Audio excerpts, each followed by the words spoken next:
레위기의 성결 법전, 그러니까 레위기의 후반부는 이스라엘 사람들 그 백성들의 그 인생의 전 영역에서 이루어져야 될 거룩한 삶, 거룩한 인생에 대해서 담고 있습니다. 한 덩어리로 묶인 레위기 18장부터 20장까지는 따르지 말아야 될 이방 풍속에 대해서도 다루었고, 19장은 여호와 하나님께서 그 백성들에게 명령하시는 올바른 삶의 모습을 다루고 있습니다. 그래서 이러한 19장을 우리가 읽어봐 오셔서 아시겠지만 다양한 내용들이 등장하게 되죠. 이러한 내용을 하나로 묶어주는 단일한 주제는 사실 없습니다만은 가장 먼저 제시된 오늘 본문 2절이 이 19장 전체를 관통하는 근본 주제라고 우리는 볼 수 있습니다. 너희는 거룩하라, 이는 나 여호와 너희 하나님이 거룩함이니라. 이것이 19장을 관통하는 주제인 것이죠. 이 말씀에서는 너는이 아닌 너희, 즉 이스라엘 자손의 온 회중을 향한 명령이 주어졌습니다. 그래서 이 부분을 보면 하나님의 명령인 거룩한 삶이 본질적으로는 공동체를 통해서 이루어지는 것임을 우리는 알 수 있는 것이죠. 하나님이 명령하시는 거룩은 한 사람 한 사람이 하나님 앞에 거룩한 삶이면서 동시에 하나님 앞에 선 이스라엘 공동체 전체의 거룩이었던 것입니다. 이것은 하나님께서 이스라엘을 불러내셔서 제사장 나라 거룩한 백성이 되게 하시겠다라는 것과 그 의미, 뜻을 같이 합니다. 그럼 이러한 하나님의 거룩한 삶을 향한 명령들이 다양한데 어떤 명령들이 있는지 내용들을 좀 찬찬히 살펴보도록 하겠습니다. 첫 번째 명령은 뭐였냐면 부모를 공경하라 였습니다. 3절을 보시면 너희 각 사람은 부모를 경외하고 나의 안식일을 지키라. 나는 너희의 하나님 여호와이니라 라고 하나님 말씀하십니다. 거룩한 삶의 가장 첫 머리에 놓인 내용은 부모님 공경, 안식일 준수, 우상숭배 금지의 내용들이었습니다. 그 중에서도 19장이 말하고 있는 거룩한 삶, 가장 첫 부분에 부모를 경외하라 라는 이 말씀이 나왔다라는 것은 상당히 특별합니다.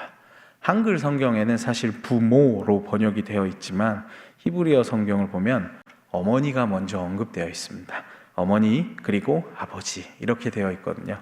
이 부분도 특이한 것이죠. 새 번역에서는 이 부분을 잘 번역해 두었습니다. 또한 이어서 바로 안식일 준수에 대한 계명이 나오고 있죠. 이것은 10계명에서도 사실 나란히 놓여있던 계명들입니다. 안식일을 거룩히 지키는 것은 10계명 가운데 하나님을 향한 계명의 마지막을 장식하고 있죠. 부모를 공경하는 것은 사람을 향한 계명의 첫 머리를 장식하고 있습니다. 그러므로 이 두 계명을 제일 먼저 쓰신 것은 하나님 앞에서의 거룩이란 단지 하나님을 향한 관계만으로 이루어지는 것은 아니다. 사람들과 더불어 맺는 바른 관계도 포함되어 있다라는 것을 보여주고 있는 것입니다. 그 가운데에서도 부모님에 대한 경외, 공경을 먼저 제시하므로 함께 살아가고 있는 사람들에 대한 올바른 관계야말로 하나님을 닮아가는 거룩한 삶의 중요한 부분이다. 그것이야말로 이것을 강조하고 있는 것이죠.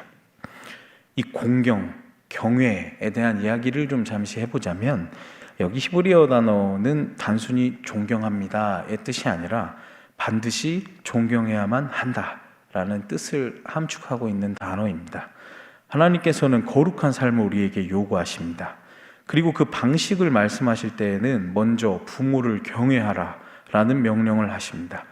이것은 무엇을 의미하냐면 모든 사람과의 관계에 있어서 첫 번째로 가장 중요한 것이 부모님과 자식과의 관계이다 라는 것을 보여주고 있는 것이죠. 부모님에게 공경하기를 여호와께 순종하듯 해야 한다라는 의미가 담겨 있는 겁니다. 사람이 아기가 처음 태어나면 그 삶을 시작하는 곳은 가정이죠. 가족입니다. 거기서 제일 처음으로 접하는 사람이 부모님이죠. 그래서 부모가 된다는 것은 우연한 것이 아닙니다. 하나님께서 창세기 1장 28절의 말씀처럼 생육하고 번성하라 라는 이 명령에 따라서 된 것입니다. 하나님께서는 여전히 지금도 자신이 만드신 사람을 통해서 창조 사역을 계속 해나가고 계십니다.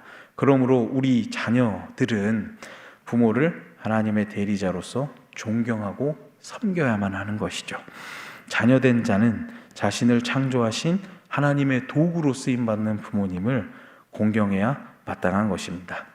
여기에는 대부분 부모님들이 계시긴 합니다만은, 그래서 요한일서 4장 20절을 보면 세번역엔 이렇게 이야기하거든요. 누가 하나님을 사랑한다고 하면서 자기 형제를 미워하면 그는 거짓말쟁이입니다. 보이는 자기 형제 자매를 사랑하지 않는 사람이 보이지 않는 하나님을 사랑할 수 없습니다 라고 세번역엔 이렇게 이야기합니다. 하나님의 명령에 의해서 존경하며 경외하고 사랑해야 될 부모, 내 눈앞에 부모님도 경외하지 않는 사람이 어떻게 눈에 보이지 않는 하나님을 경외할 수 있느냐라는 성경의 진리를 보여주고 있죠. 그래서 부모님을 공경하고 사랑하고 부모된 자는 또한 자녀를 사랑하고 가정을 지키시기를 힘쓰시기를 바랍니다. 다음으로는 안식일을 지키라는 명령이 바로 이어서 등장하고 있습니다. 안식일은 10계명 중에 세 번째에 대한 규례였습니다. 안식일은 세상 지으시기를 마치신 후에 하나님께서 쉬신 날이시며 종들과 동물들도 다 쉬는 날이었습니다. 근데 그저 쉬는 날이 아니라 안식일은 하나님과 사람과의 관계의 중요성에 대해서 일깨워주는 날, 모든 가정이 하나님께 예배하고 경배를 올려드리는 특별한 날이었습니다. 그래서 하나님께서는 안식일을 나의 안식일이라고 하시며 그 날이 하나님의 소유임을 밝히시고 계십니다. 그래서 이 날은 단지 아무것도 안 하고 그냥 쉬는 날이 아니라 전적으로 하나님께 올려드려야 되는 날이었던 것이죠. 그래서 이 날은 단지 우리가 오락과 휴식을 위해서 쉬는 시간이 아니라 하나님께서 천지를 창조하시고 쉬셨음을 기념하는 날, 그리고 애굽의 종이 되어 노역에 시달리던 이스라엘 백성들을 구원하신, 그리고 안식하게 하셨던 그 하나님의 은혜와 사랑을 기념하는 날이었던 것입니다. 그 날은 모든 일과 생산 활동도 멈춰야 되는 날이었습니다. 이것은 우리의 생존이 내 노력이나 내 활동에 의해서 유지되는 게 아니라 오직 하나님의 은혜와 사랑으로 되어지는 것을 고백하는 것이었습니다. 그러므로 이 안식일은 온전히 하나님께 드려져야 되는 날입니다. 이 날은 이제 그리스도 예수님의 부활로 안식 후 첫날로 대체되었죠. 구약의 안식일은 신약의 주일이 되었습니다. 그러므로 우리가 매주 맞이하는 이 주일을 단순히 쉬는 날 혹은 잠깐 교회 오는 날로만 생각해서는 안 될 것입니다. 하나님을 위해 우리가 하루도 구별하여 드리지 못한다면 어떻게 우리의 모든 인생을 하나님께 드릴 수 있겠습니까? 주일을 구별하여 주님께 예배로 올려드리는 건 나의 삶의 전체가 하나님 여호와께 향해 있음을 고백하는 그 의미가 담겨 있는 것이죠. 영적인 삶의 시작인 것입니다. 그래서 한번 돌아보는 거죠. 나는 주일을 어떤 마음으로, 어떤 마음가짐으로 주일을 지키고 있는지 돌아보는 겁니다. 주님께 온전히 주님의 날로 드리고 계신지, 혹은 교회에서 봉사하며 예배드리는 이 시간 다른 데 가면 좋지 않았을까? 라는 생각을 혹시 하지 않으시는지, 다른 어떤 것에 마음을 두지 않고 우리의 중심이 하나님을 향하며 이 놀라우신 하나님의 은혜와 사랑에 감사하는 그 주님의 날로 인정하시는 여러분들 되시기를 바랍니다. 다음에는 우상 숭배에 대한 규례가 등장합니다. 4절을 보면 너희는 헛된 것들에게로 향하지 말며 너희를 위하여 신상들을 부어 만들지 말라. 나는 너희의 하나님 여호와니라. 하나님께서는 쓸데없는 우상을 향하여 기대하거나 구하지 말라고 명령하십니다. 하나님께서는 규례와 법도를 지켜 여호와의 거룩한 백성으로 살아가라 명령하셨지만 이스라엘 사람들은 현실에서 끊임없이 우상들을 만들고 또 그 우상들을 바라보며 살아갔던 것이죠. 이렇게 말 못하는 우상에게 나의 욕심, 나의 꿈, 나의 욕망을 구합니다. 그리고 나의 필요를 그 우상에게 구했습니다. 그 우상 숭배의 한 장면을 살펴보려고 하는데요. 나라가 망해서 이집트 땅으로 도망간 상태, 그러한 현실 속에서조차 이스라엘 백성들이 우상 숭배를 하는 장면이 나옵니다. 에레미야 44장 16절부터 18절까지입니다. 그 말씀을 한번 보면 내가 여호와의 이름으로 우리에게 하는 말을 우리가 듣지 아니하고 우리 입에서 낸 모든 말을 반드시 실행하여 우리가 본래 하던 것 곧 우리와 우리 선조와 우리 왕들과 우리 고관들이 유다 성읍들과 예루살렘 거리에서 하던 대로 하늘의 여왕에게 분향하고 그 앞에 전제를 드리리라. 그때에는 우리가 먹을 것이 풍부하며 복을 받고 재난을 당하지 아니하였더니 우리가 하늘의 여왕에게 분향하고 그 앞에 전제 드리던 것을 패한 후부터는 모든 것이 궁핍하고 칼과 기근에 멸망을 당하였느니라 하며, 굉장히 이 장면 유명한 장면입니다. 이 말씀에서 하늘의 여왕 숭배가 주는 유익이 뭐냐면 먹을 것 그리고 재앙에 대한 극복이었습니다. 자신들의 욕심, 욕망의 성취가 이 목적이 있었습니다. 뭔가 만들어서 섬기기는 하는데 결국 그 초점이 어디 있냐면 나의 욕심, 나의 욕망에 있던 것입니다. 우리 또한 나의 욕망과 욕심의 성취에 이 포커스가 맞춰져 있진 않은지, 그곳에만 내가 좀 내 시선을 집중하고 있진 않은지 돌아보는 계기가 되기를 바랍니다. 하나님께서는 이 헛된 것들에게로 향하지 말라라고 명령하십니다. 근데 이 단어가 뭐냐면 서로 대면하여 서다라는 의미가 있습니다. 그곳을 위해 그쪽으로 내 얼굴을 향하는 것을 의미하죠.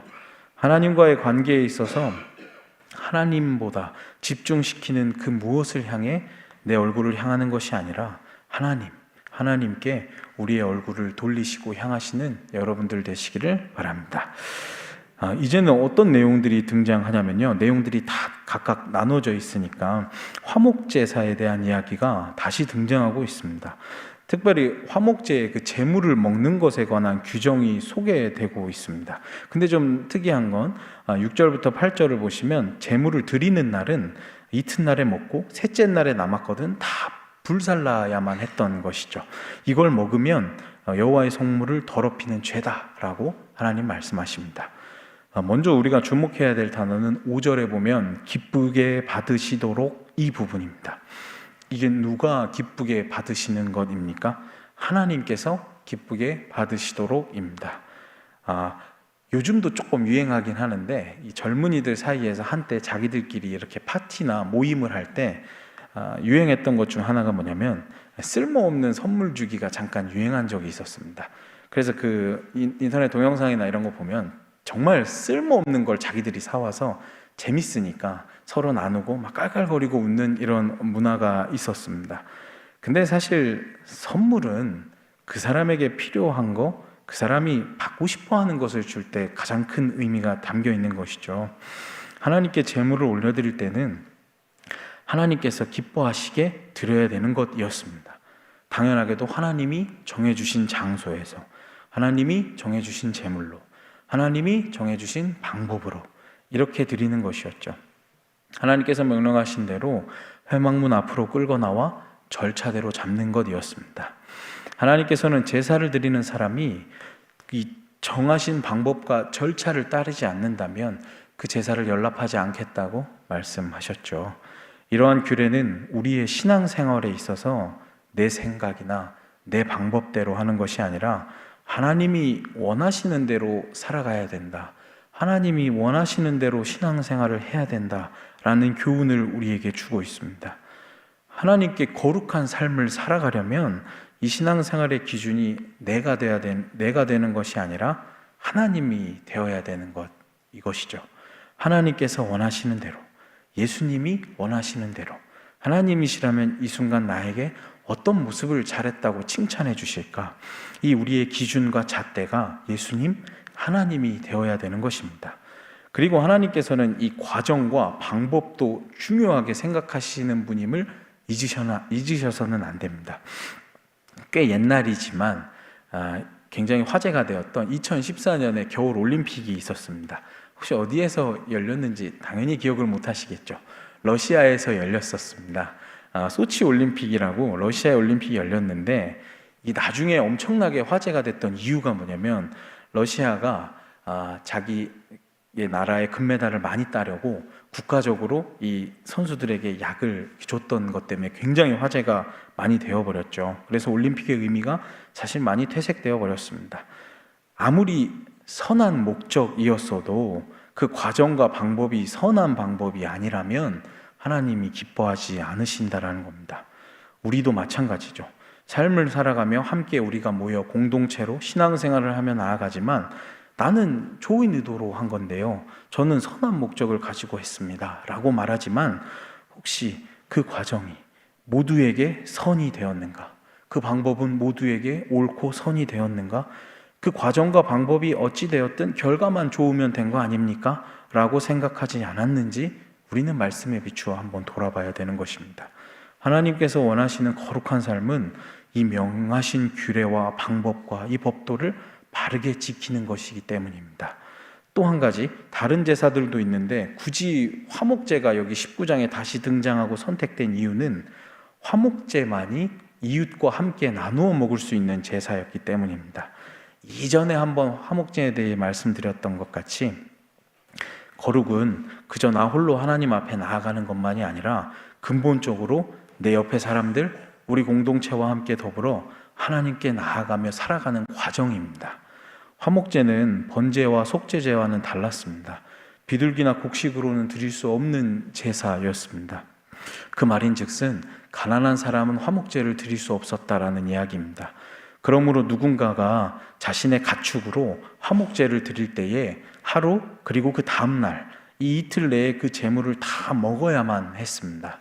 그러니까 가난한 사람들, 이른바 자신들의 종들, 그리고 그 성에 있던 레위인들, 나그네들 모두 다 초청해서 함께 나누어 먹고 즐기는 것이 중요했습니다. 반드시 나누어 먹도록 하시기 위해 셋째 날에 남은 음식을 가리켜 하나님이 아예 그건 가증한 거야 라고 규정하십니다. 이러한 규례의 의미가 뭐냐면 이웃과 함께 더불어 살아가는 삶인 것이죠. 그 옛날에 조선시대의 학자 김정국이라는 사람이 있는데 이 사람은 무슨 얘기를 남겼냐면 천금으로는 밭을 산다, 만금으로는 이웃을 산다 라는 시를 남겼다고 합니다. 이웃은 몇 촌이라고 하죠? 우리가 이웃 사촌이라고 하지 않습니까? 이 김정국이라는 학자는 이웃은 사촌이 아니고 삼촌 반이라는 이야기를 했다고 합니다. 함께하는 공동체, 내 옆에 내 지체, 이 모든 이웃, 나의 형제와 자매를 내 몸과 같이 사랑하라 말씀하셨던 예수님의 가르침을 따라 살아가시기를 바랍니다. 이 오늘 본문의 마지막 부분입니다. 9절부터 이제 18절까지는 그러면 실제 일상생활 속에서 여러분의 이웃에게 어떻게 대해야 되는지를 다루고 있는데 9절과 10절은 모퉁이 남기기에 대한 이야기가 등장합니다. 9절과 10절을 보면 너희가 너희의 땅에서 곡식을 거둘 때에 너는 밭 모퉁이까지 다 거두지 말고 내 떨어진 이삭도 줍지 말며 내 포도원의 열매를 다 따지 말며 내 포도원에 떨어진 열매도 줍지 말고 가난한 사람과 거류민을 위하여 버려두라. 나는 너희의 하나님 여호와이니라. 이렇게 하나님 명령하십니다.